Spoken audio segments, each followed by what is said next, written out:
Thanks for checking out Scotty's Hobbies. Today we're going to be removing and replacing the PCV valve on this 2005 Toyota Highlander. First, you're going to squeeze this butterfly hose clamp on the PCV valve hose and pull up on the hose at the same time. The hose should come right off. You can see here I am using a 7/8 through socket or a 7/8 deep socket. Make sure you look for links in the description below to purchase these sockets if needed, and you will need a torque wrench at the end when we're all said and done as well. First off, you're going to remove the PCV valve right here on the back of the valve cover between the engine and the firewall.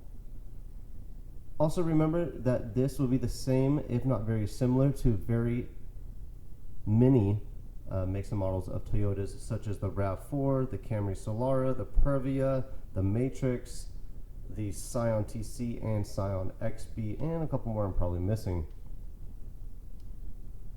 If you do need a PCV valve, make sure you look for a link in the description below to purchase that as well. Remove your old PCV valve, set it off to the side. If you want, you can suck and blow it. The PCV valve should only work in one direction. I believe when you suck on it, you shouldn't be able to blow on it. Install the new PCV valve. It's got some thread sealer already on it, so I'm not adding anything additional. I'm going to get the PCV valve snug tight, and I would be using a torque wrench to torque it to about 18 to 20 foot-pounds. So you don't want to go too tight on the PCV valves.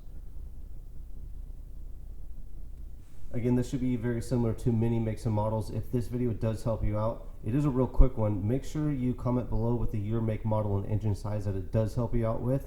And I'll see you on the next hopefully helpful video. Thanks for watching.